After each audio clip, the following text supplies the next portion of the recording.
第三个问题就是基地水火助鸟玄武炭的sup放意义。方名这个助鸟炭啊，方名助鸟为古代说虫四大灵兽之一，是羽界禽兽类中禽类之王。28苏中，南方地区以助鸟为名，现在仍有以助鸟为名之动物，现在还有叫助鸟的这么一个动物。其学名为朱雀，又名红麻科或杏麻科，属雀形目雀科。东晋人吴脑人是雀信所著《含蓄大道经》中说，凤凰为诸鸟一底穴所化，即诸雀为凤凰之祖。这别人考证这个意义不大的，可知古人对诸鸟是非常看重的。凤凰的原型有多种，包括金鸡或玄鸟、燕儿，还有这个燕子均在内。这凤凰说明这凤凰这个鸟的来源，这个古代的源流上啊，包括现在我们说的火鸡、玄鸡，这个玄鸡呢，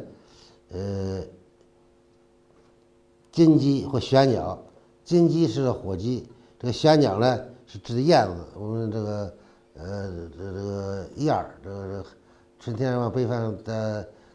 冬天往南方的那个燕儿，那燕子也是凤凰的雏形。内经中鸡为五畜之一，畜指家养的禽类的总称，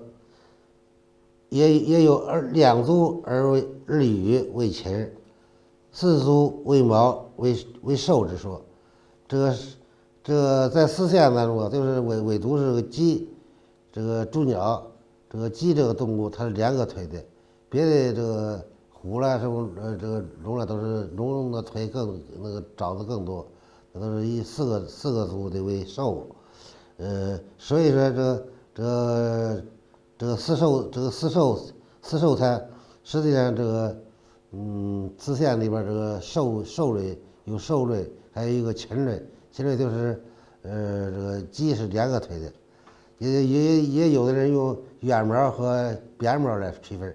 扁毛的动物是鸟类的，都是属于禽，家禽的禽字。这个兽呢，四个腿的圆毛，就像人这个头发一样，它是圆圆的那毛发，这样的就是兽。所以这是它的区别。不过四兽这个四象，我们说这个四象助鸟中，助鸟是代表，按用药来说，用的是鸡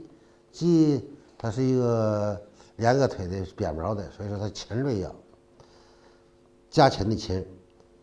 现代生物学家已经证实，鸡由鸟类延伸而来，是我国黄河流域附近最早的鸡化石分析，时间在公元前10.500年至日时2300年，就有野生鸡，就是说鸡的历史非常悠久了。家养鸡起源于公元前700年到公元前110年，可以认为28苏中的助鸟为野生助鸟的形象。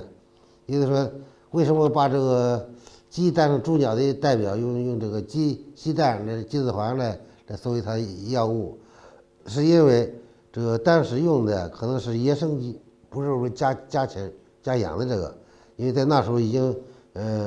还家养的不多，都是野生的。它们有同源的意义，所以说这个助鸟的形象，这个助鸟，和鸡，我们现在吃的鸡子黄，这个鸡它是有这个从物源上这个进化论来看，它们有同源的关系。小助鸟炭，这是它的方义啊。小助鸟炭指心气不足，内生烦热，坐卧不安，时下利春血，如鸡鸭肝者方。鸡子黄2枚，阿胶3锭，黄连4两，黄芩、芍药各2两。这里边这个用量啊，有一个阿胶3锭，这个具体是多大用量，我没有考证到，别人的这个别的资料上也没见具体的说是到底是多少。不过习惯上用的是3两，这个就是阿胶应该是3两。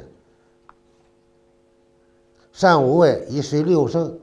这个6升一般的只喝1升只喝现在的200毫升，这个是公认的，这个没什么争论。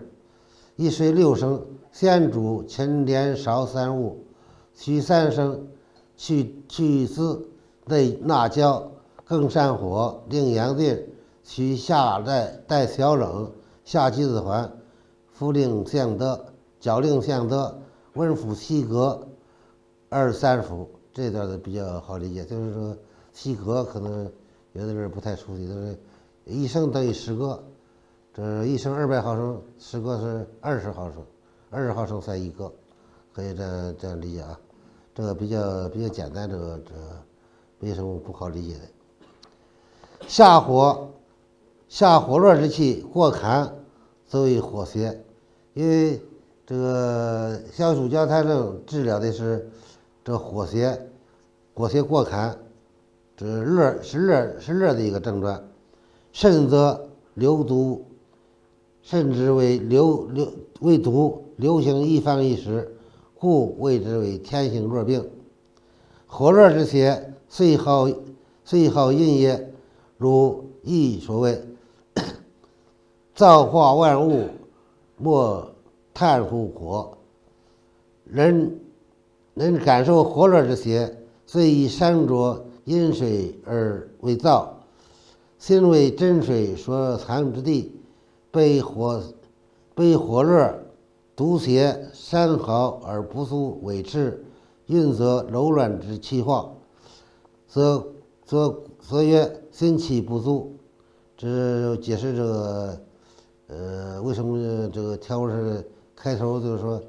猪脚痰症的这个主治文开头是心气不足，就是因为他用的不是6症辩证，这个3阴3阳辩证，不像咱们现在通行的黄连黄芩阿胶鸡子黄痰症，它是这个上阴热化症，跟这个概念完全不一样。这可以看出伤寒或这个妇应厥它的不同之处，因为这个属于现在认为黄连黄芩阿胶鸡子黄痰症就是这个猪脚痰，这药物是一样的，但是分析上，到现在为止，姜痰症恐怕还是这个概念，上阴热化症，这是比较公认的、比较合理、比较公认的一个病理概念。但是这是它主要的这个病理概念是什么？心气不足。心气不足，如果从理解上，理解为心是主火的，心气不足了，应该是冷啊，是寒啊，不对，它心气它指的是心阴之气，这点是应该明确一点。这个和现在，但是这个现代医学，现在我们的《伤寒论》来对这个病的理解，它是按病位理解的，应该上阴热化症和它是还是这个经络学说，这个妇应厥呢，它是脏腑学说，就是五行，因为五行里边加入阴阳，五行加阴阳就是你看这个心气来说，就是心加上阴阳加上体用。那么三阴三阳学说是按6经来的，所以说这是跟6经辩证不一样的地方。6经辩证3阴3阳辩证是6经更不对，是3阴3阳辩证范围还大一点，但是那是在阴阳基础上加入了五行，这个是在五行的基础上加入了阴阳，这也是伤寒论和妇应厥的最大的区别之一。这个心气不足，致生心中烦热，心被燥邪所拘，而所藏之神失舍，则坐卧不安。同时出现肾主的前后日阴，下利症状，哎，这就有这个下利症状，这是不光是这个小便的问题，而且大便也有下利，就是泻的一个症状。下利沉血如压干，是其穴位火热伤弱，血液妄行，燥化而不正，不归经，故色死暗而如积压干状。也就是说，他解释这个便血症说的症状，也是从五脏的这个角度来，进入血液，这个角度来解释的。它不是我们现在这个流行的这个三阴辩证，讲的是这个少阴经络的这个络病，那不一样。飞行诀论外感天行，也是以五脏论病症。从此条可以见其端倪。其症为心火与肾水不能相济，出现火热伤阴液而化燥动血。这条的和上上有点相反，不过它的指的这个论述方法，一个是经络，一个是这个三阴三阳经络，一个是以五脏六腑这样分辩证的，这点是区别。但是这个由热化燥，这动血，这是一致的。肾阴不能克制其热之寒，不能运其燥，以清其血，安其神，治之应用忌地水火法。怎么样忌地水火？也就是你水有热了，就说明水不能答应，不能调和了，水供应不上了，所以说应该用肾的这个苦味，因为肾是这个苦味的，是它的用味，它既然是水的作用绕，不能适应这个火热所引起来的对血液的影响了，才出血才烦躁。所以在这种情况下，就是水火不能相济，它不能上升的这个肾气，不能上升这周地心火，是这么一个病机。这样就需要用补肾的方法。所谓补肾，就是用这个苦味药。苦味药相对的说，也就是心的这个用味，正是心的体味，也可以说是肾的用味，也可以说是心的体味。但是这总体起来是个苦味。那么苦在心里常用的泻热的药，就是这个黄连、黄芩。在肾里用呢，就是常用的苦药呢，就是苦竹叶和地黄。那么这两个怎么区别呢？如果是虚症的话，就是说我说这个虚实不是复印卷的虚实啊，是咱们这个以病邪这个邪气重为实，以正气虚为虚。我是按这个概念来说的这个事啊。这虚症需要补肾水，就用地黄和竹叶，这是它清心热的一个药物。如果是实火，是外邪，这个湿邪太重，这个是热邪太重，就是邪气盛为实，邪气盛生什么邪？心邪太重，心的所主的是热，它的这个热太盛了，这样的状况下，就是要用黄连、黄芩的。所以说，从我们原文上来看，用的是黄芩或黄连，说明它是一个实症，就是外感来的这个邪气占据了人生命过程当中的活动当中的主导地位，像这种情况都是实症。但是一定要记住我说的这个虚实问题，是指的邪气盛或正气虚。跟这个概念你一定不能混淆。所以说这个变化呢，就是这个燥是公认的，这个猪脚汤的症状是燥。为什么？因为唐文景已经明确的提出来了，说猪脚者青丝之犯。既然说青丝之犯，这包括了青丝包括两个内容，它不是青丝这个名词，不是指的一个脏器。清是指的清火，清火代表着指的是实证，就你这个就是说那个灶是热灶，它产生这个灶中是热灶，就是因为这边火太大了，我这边有湿气，我在烤衣上，我昨天大比例烤干了，这是这个灶正，可太过了，缺水分了，是这个灶，这个灶是应该釜底抽薪，应该是把火去了，减少火的势力，它就不燥了。这种情况下呢，就是黄芩黄连，黄芩黄连治这实证的。但是青呢，这个青丝就不一样了，青丝之饭，因为它原文就是青丝之饭。那么丝是什么的意思啊？丝是水不足了，你这有燥了，干燥了，我添上点水给你运燥，是这个意思。这个意思是什么？就是补肾的意思了，也应该是黄芩为主要了。所以这个这是这个主教他的用的是变化，可以这样变化。因为青丝其内容，青丝这一个名词的是两个意思，一个清法，清的是火，丝的是阴分。那么清火就是指的去湿邪，去外感之邪。那丝呢是指的丝真阴，就是用水火既济这个理念，来增添它的水分，就是用生的地黄或竹叶。好，这一段就这么主要意思是这个啊，下边还需要说的啊，复应诀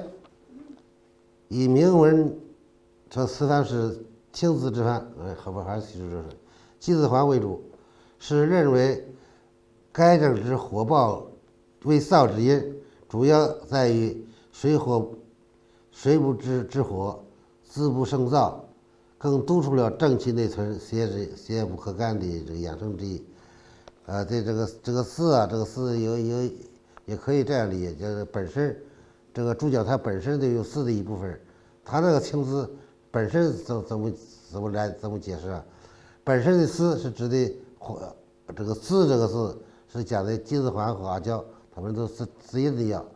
这个青呢，还是黄连、黄芩是青，本身是具备这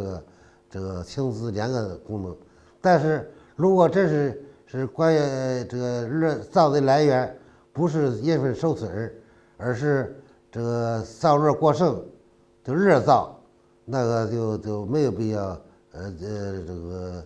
加别，就是用退热的就行，听它这个湿火的药就行。如果虚了，就可以用鸡子黄丝入它本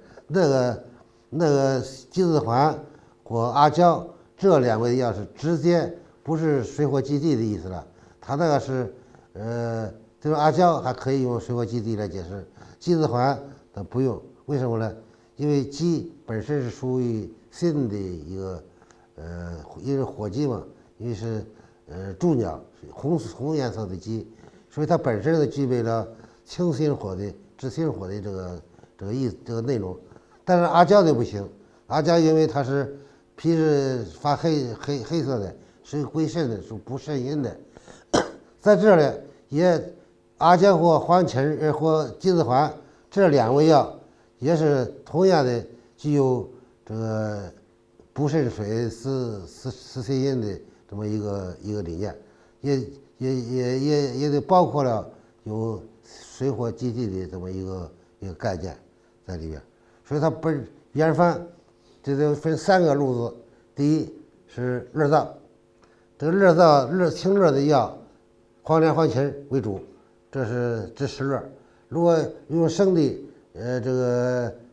竹叶，就是我都添水，这釜底抽薪，我给你添水，把这个采用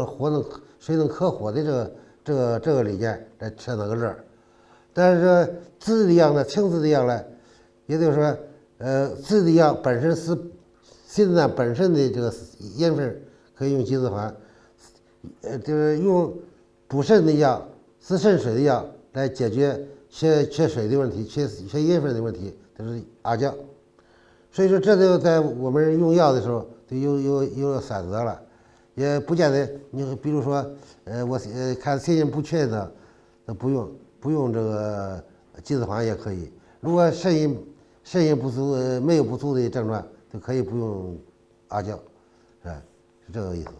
但是阿胶这个东西对利日便、化大便确实是有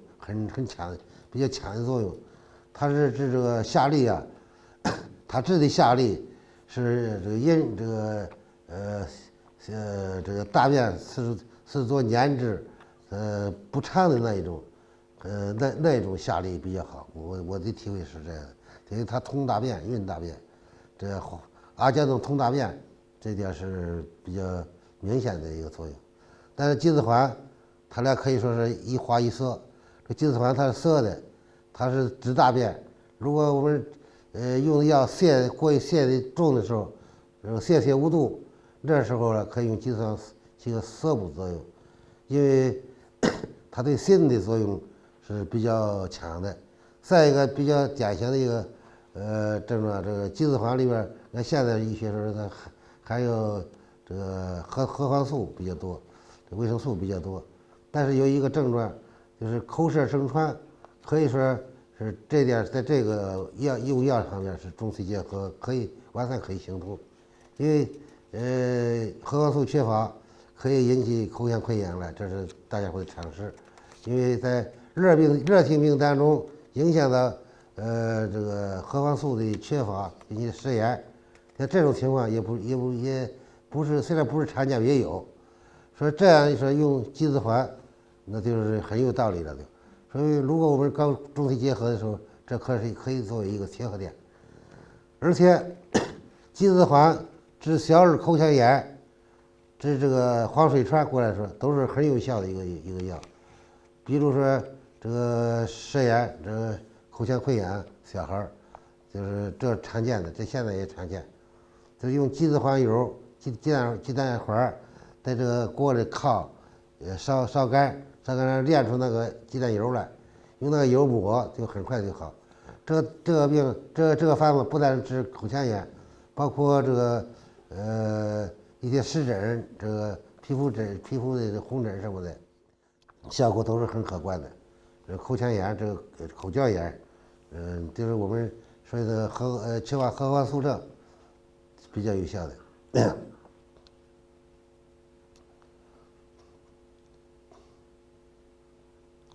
伤寒论的这个方子以药物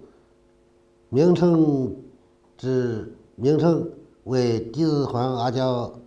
为黄连阿胶鸡子黄汤。笔者认为，此比道家之称的举措通俗易懂，易于传播，但对其理解古代古方命名与文化渊源或天人合一传承未免有些负面影响。此方被列在少阴篇，少阴在伤寒论当中啊，被列为少阴篇。少阴之手足经脉所系，也是心肾两脏，可见《伤寒论》的三阴三阳辩证与复阴诀五脏六合辩证有出土异功之妙。就是说，他们虽然是这个理论体系不一样，但是在用途上、使用上，完全可以达到一致的作用，因为都可以能从病机上、从这个理论上能说通。其主治文曰：少阴病23日，少阴病得之23日，是以伤寒病传行规律而论。症状则只有心中烦不得卧6个字为说。当然还有少阴病脉细微单于脉这松刚在内，虽然这烦字也有弱的意思在内，纵不入复阴诀，内生烦热，坐卧不安，表述火热或燥的意义更加明显。这个其实就是他表述的方式也算接近，都基本上是差不多的。阿胶在《伤寒论》中用量为3两，在定用量的情况下，较复兴诀的三定量化更准确。当从也就是用3两，这个可以用3两为准，3两就是3、7、21、3、5、15、21、22、25和24、5克，这就可以了。这3两是吧？有3两。单从《伤寒论》凡要书写，顺序以黄连为居首，或是其意在以此为君，以清泻火络之为要。其主治文中位列下利春血一症，虽在少阴篇第2条参书第282条也提及自利，但此证其水火不济的病机善数不传。《伤寒论》有去邪以扶正为法的倾向，与复兴诀扶正拒邪为法有所不同。此方的减负法，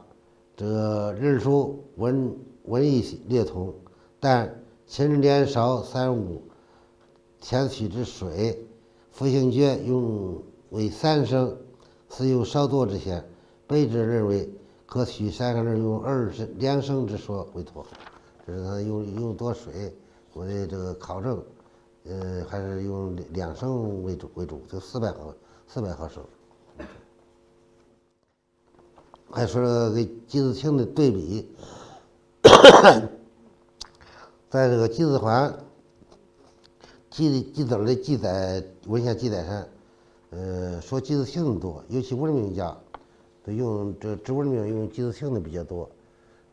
但是对季子环用的提的不太明确。这对季子环基础比较确切的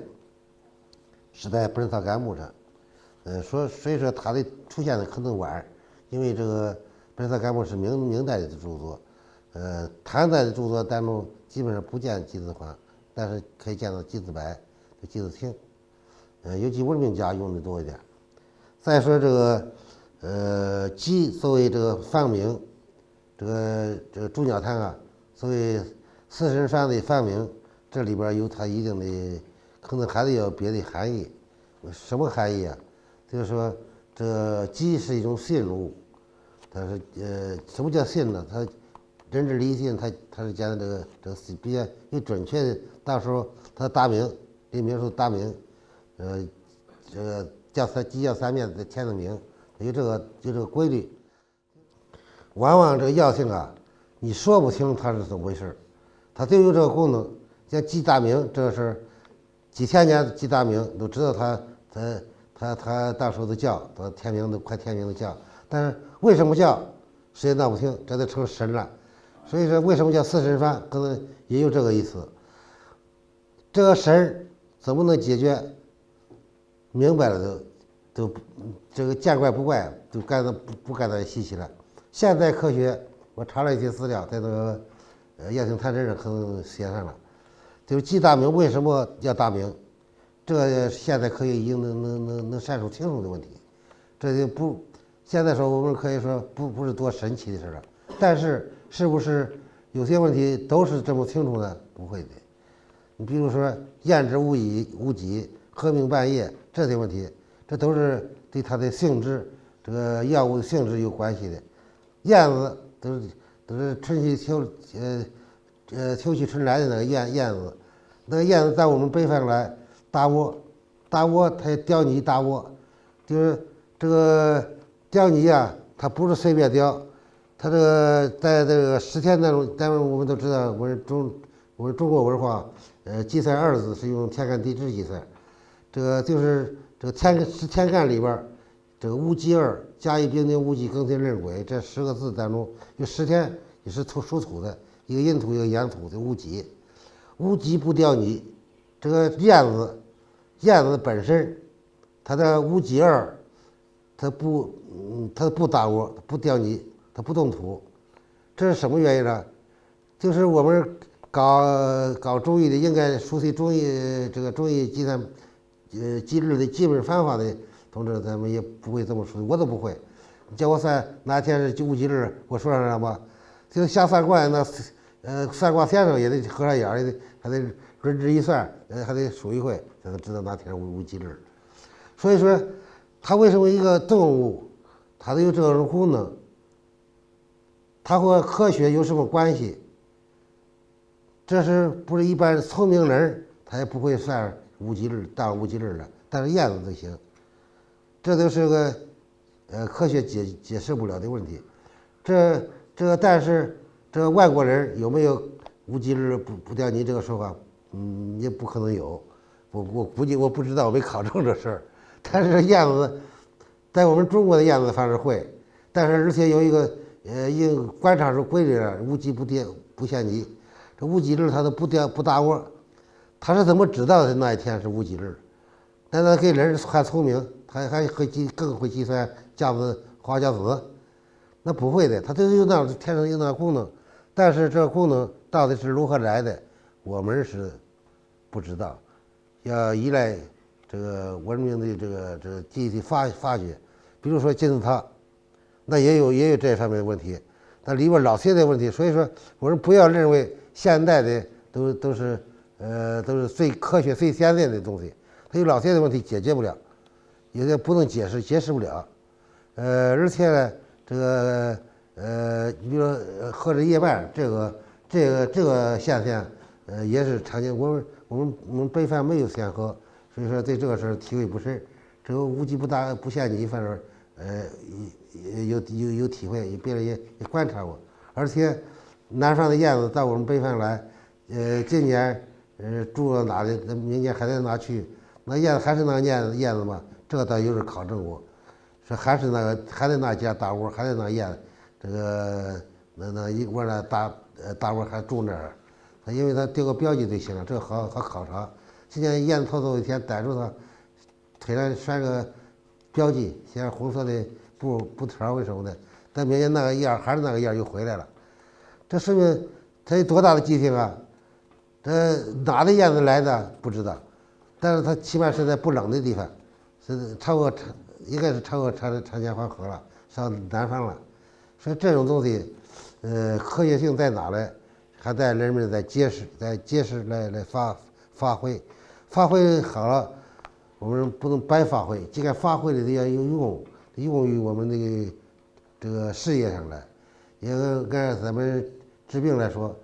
知道这些道理都可以，这个理解我们中医学，这种发展中医学。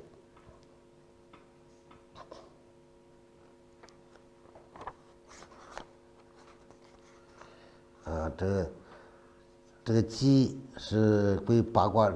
这八卦呢对这个鸡还是特别重视啊。鸡肾为鸡，它把它视为是肾，属于风的一个药。这个咱不讲这段了，这个了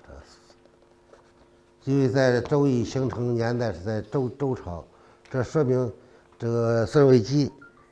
这个概念，起码是在周代的时候都有这个概念，肾为鸡。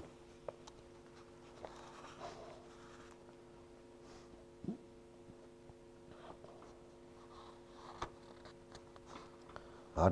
我这书上写了的，乾隆22年，就是公元1757年，吴洛义《本草在新》问世，这才有了鸡子环味甘性平的明确记载。其实，在《本草纲目》上有提到过鸡子环，但是再早这个《食疗本草》蒙熹也提过这个事儿。那个不够明确，是在这乾隆年间才明确提出来的这个性能了。所以这个鸡的这个记载，比较晚一点。最早的周易上提到的鸡，恐怕也后人没有重视起来把它，研究的不太深刻。